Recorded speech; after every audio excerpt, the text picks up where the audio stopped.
Wow, these are impressive. These are the tracks of moose and probably a bull moose. This time of year, the bulls do a lot of walking around. And it appears it came right through here into the woods. Let's go see if we can't catch up to it.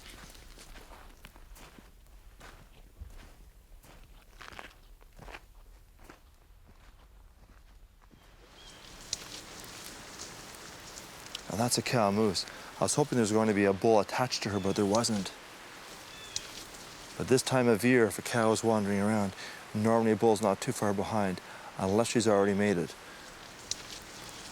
Anyways, there she goes, but a fine-looking specimen, wasn't she?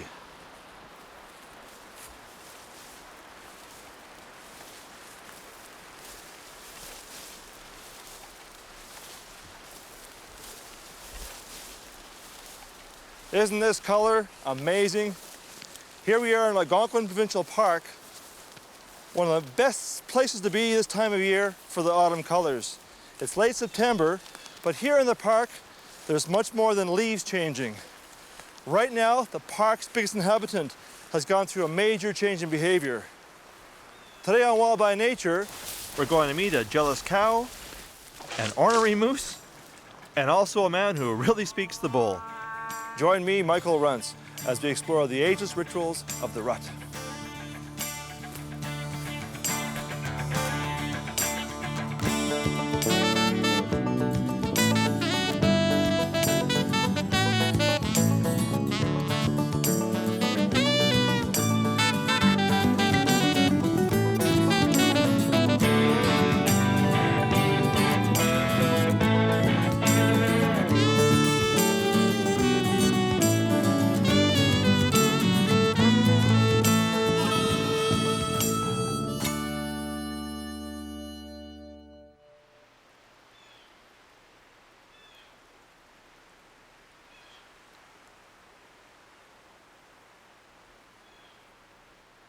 One of the most dynamic features of the autumn is the rut, the mating season of the moose. During the rut, cows often frequent drier bogs and beaver meadows. From these open habitats, they attract the bulls, which they can see and hear from a long ways off.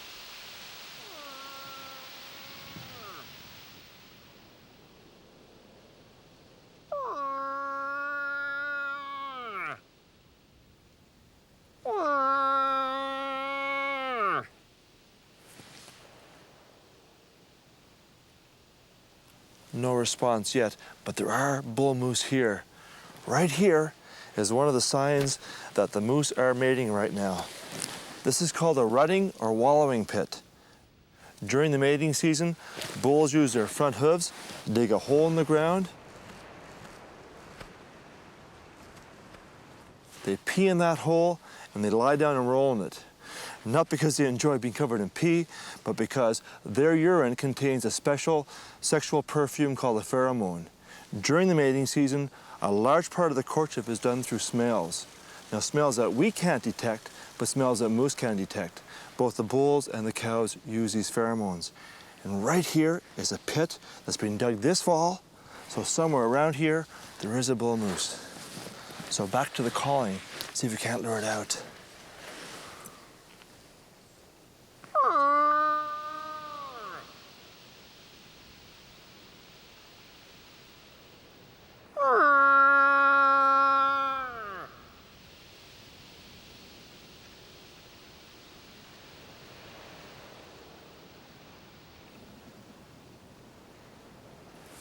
Now, during the rut, the female moose, the cow moose, draw the bulls in. They do it two ways. They do it through a loud nasal bawl, and they do it through the sexual perfumes, the pheromones, the same type the bulls have. Now, I can't produce the pheromones, but I can produce the female's love call. So right now I'm trying to draw the bulls out using the impersonation of the female.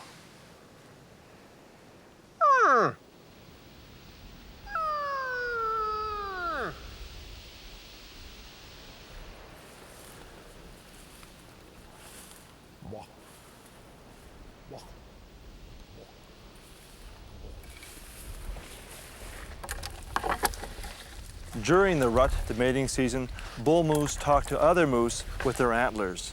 when they approach an area like this, they'll take their antlers and they will thrash or scrape, making a tremendous noise. That noise is designed in part to impress the female, but also to warn rival males to stay out, that this area is occupied by a bull. So right now I'm trying to attract the attention of a bull moose by imitating the noise made by another bull with his antlers.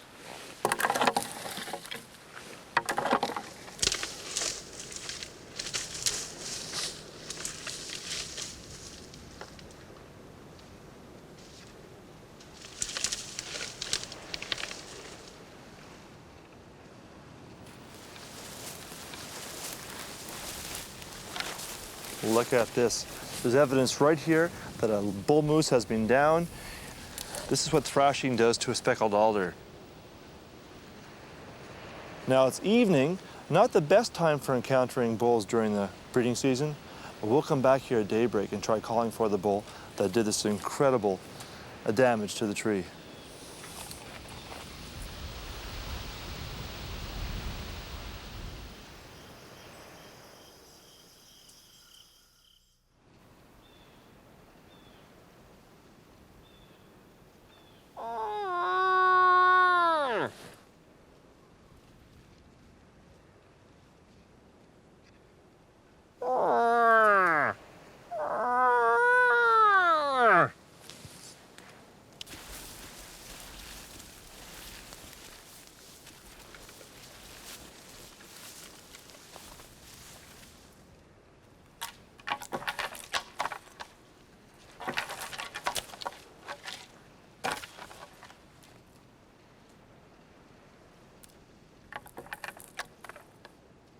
Well, there's no bull here, but this cow is certainly interested in my calls and in my thrashing. Now, during the rut, the females form territories, and from these territories, they attract the bulls.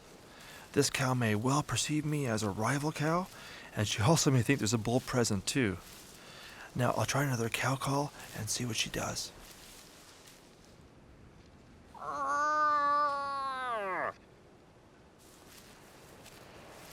Here she comes. Look at this. Let me try to thrash my antler again and see how she reacts to that.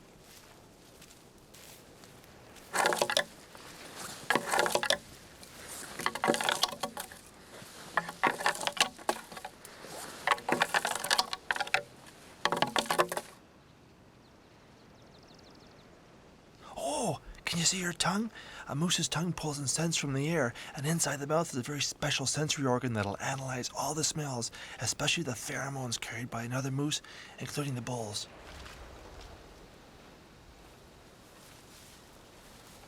Well, she's losing interest, but judging by her responses, this cow is on territory, perhaps just entering her heat. That certainly was neat.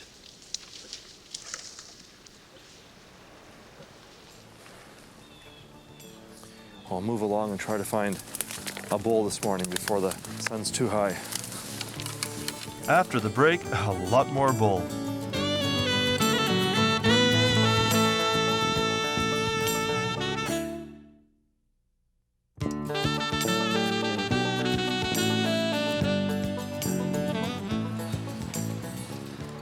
There's moose sign all through here.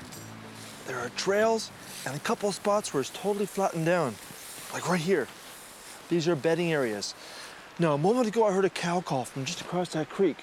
The odds are very high she has a bull with her right now. They were probably here last night and moved across to the far side during the daytime. Let's go over and give it a call and see what happens.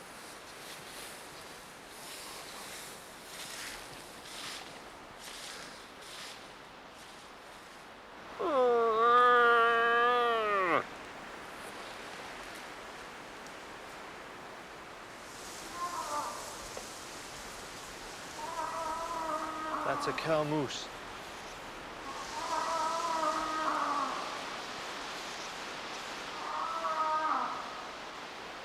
Now it's quite likely there's a cow in there with a bull beside her.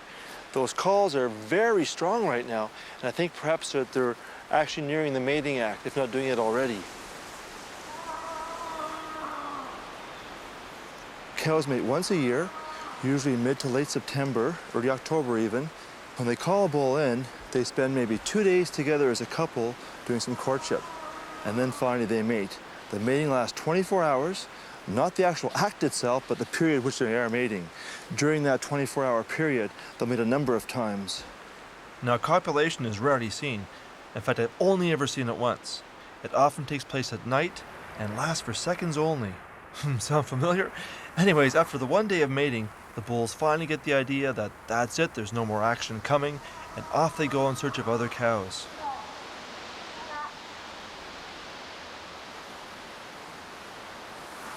We've now waited here for well over 2 hours. It appears the cow and bull moose aren't going to come out, but a great blue heron has come in to feed. No matter where you go, no matter what you look for, there's always something to be seen. Maybe we'll get lucky and encounter a moose somewhere else on our travels.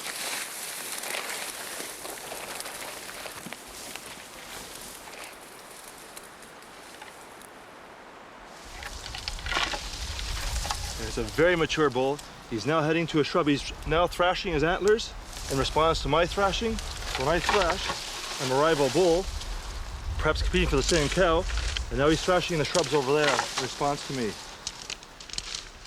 Now, he's a nice bull, but he's not prime. Prime bulls are the biggest bulls with the biggest antlers. They generally are from 6 to 9 years old. If I was to guess this guy's age, I'd say anywhere from maybe 4.5 to 6.5 years. The antlers reveal to the female moose the bull's age and his health as well. The antlers every single year fall off the head and grow new each spring through the summer. Oh, look, he's heading back to the alders again. There's some more thrashing. What an amazing way to communicate.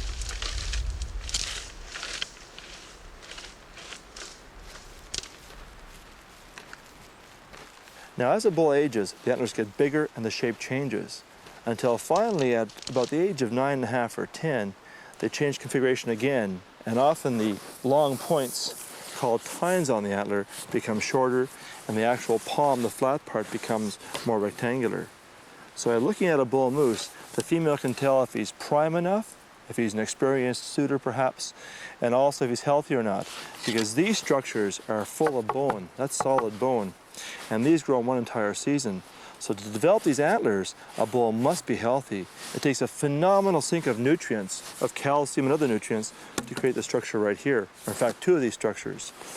So if a moose is healthy, and in his prime years, he will sport a very impressive set of these antlers. Now, the female then can tell the age and health of the suitor to some degree from them. Also, rival bulls can tell the same thing too. In fact, bulls seem to learn from other bulls that bigger antlers mean a stronger animal. So how does a bull know what power lies behind those bony ornaments borne by another moose? Well, it's a learned process through a shoving contest called sparring. When sparring, 2 bulls put their heads together. Now, they don't bang their heads like bighorn sheep. At first, they make gentle contact with their antlers.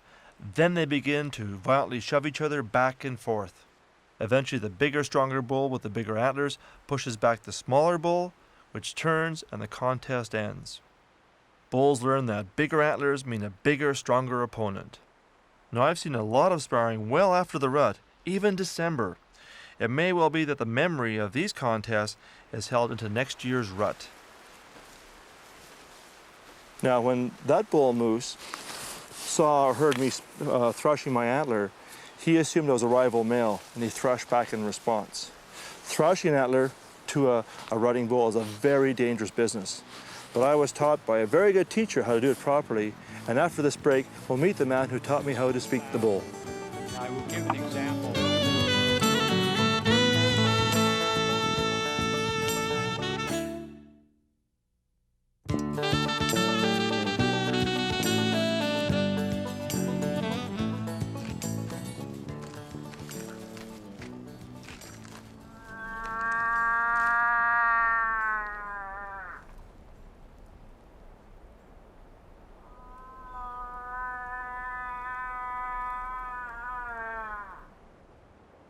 That's either a cow moose or my good friend Peter Smith, the man who taught me how to talk to moose. It is Peter. Peter, it's good to see you. Hi, Mike. It's been a long time. And what a perfect spot to meet you at. This being the very first place you brought me to. That's back right. 19... 1986 it was. Now this place actually bears a very unofficial name, doesn't it? Oh, this is Peter's Pond. You won't see it on any map, but it is Peter's Pond, to those who know. And it's Peter's Pond because you're part of a very important study done here by the late great Tony Bubenik. And Tony was testing out the hypotheses that the antlers of moose were really for communication during the mating season and not for fighting off predators or for defending themselves. Yes, it was 1984 and 1985. We had towers out in the bog here, and we were using dummy moose heads and trying to look at the reaction of bulls to these dummy moose heads. We had antlers, styrofoam antlers, and so we were here with small antlers, medium-sized antlers, and gigantic antlers. And actually, if memory serves me, it wasn't when we did have the bull out here, it was only the gigantic antlers that the bull actually responded to. And it was not defensive. In fact, he came and was very aggressive toward Tony, and it wasn't until Tony actually did some presentation, some very aggressive presentation with the antlers. And as I recall, if moose had large tails, the tail of this bull would have been tucked under his legs, and he just ran across that pond, stopped on the far shore, and looked back over his shoulder once, and was gone into the line. Now, there's still a lot unknown about the moose rut, isn't there? And one of them is the factors that really get things going. Certainly the photo period, the change of day length, starts the whole process off. But there are certain periods where there's more activity than other periods, aren't there? Have you seen any kind of correlation with temperature, Peter, and movement of moose? The temperature has a bearing on the activity of moose, of course. On really warm temperatures, they will, you'll find that they will become quite nocturnal. They are active at dawn and dusk, but on cool days, you will find them moving about all throughout the day, really. Well, certainly over the years, you know, the cartoons like Bullwinkle have given people the impression that, you know, moose are big, dumb animals. And really, for much of the year, they are quite gentle animals. They, you know, they really pose no real threat to us. But during the mating season, during the rutting season, it's quite a bit different. Their character does change. Boy, and you're out there with antlers and cow calls and looking into the eyes of a love-struck bull moose, there's a real danger present. Well, you have to have a plan B in existence that if they get too close, you must be willing to back up and give them space. That's for sure. Over 1,000 pounds of muscle and bone, armed with lethal hooves and antlers, and angered by the challenge of an intruding bull, demands respect.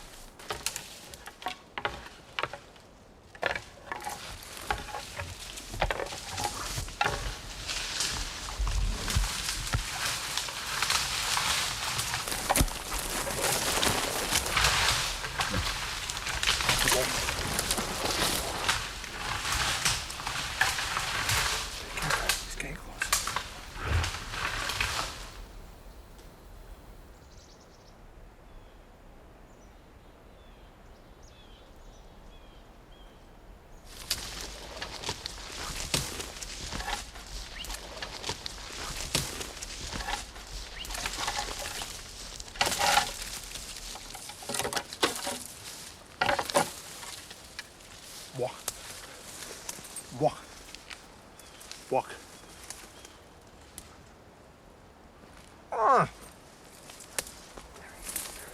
Be careful. Shh.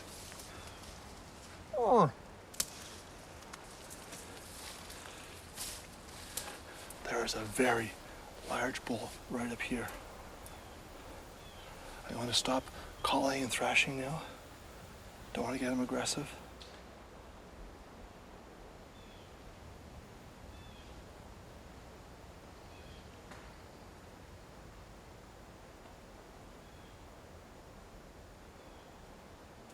Now, it's very dangerous to be in the woods with a bull during the rut. But I've done this for a few years, and I've learned to watch the body language, so do as I say, but not as I do.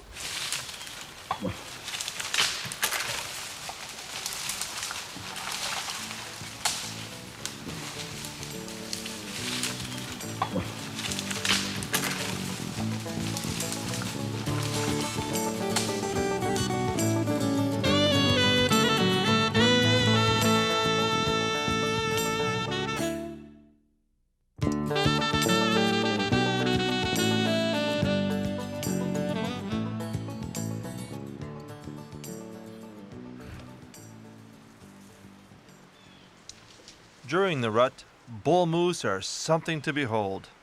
It seems almost impossible that those majestic antlers have arisen in one single summer from quite humble beginnings. As they grow, the antlers are covered in a very thick skin called velvet. The velvet is permeated with blood vessels that feed the growing bone beneath. By summer's end, the velvet is shed, and the fully grown antlers boldly displayed. Their job is simple: to impress potential mates and to intimidate rival bulls. Once the rut is finished, so are the rolls of the antlers. By early winter, they will fall off, only to go back the following year, likely larger and even more impressive.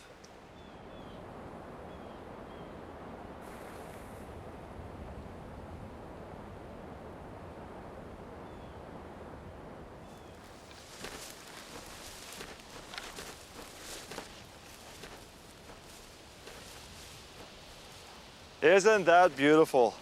The cool winds of autumn that have brought about this change to the tapestry of the forest down below have also created a major change in the behavior of the forest's largest inhabitant, the moose. Every evening through the night into the early hours of the morning, the moose are carrying out their ageless rituals down below in that bog. Thanks for coming along on our amazing visit to the rut, the breeding season of the moose. Join me next time for another adventure where everything we meet is wild by nature.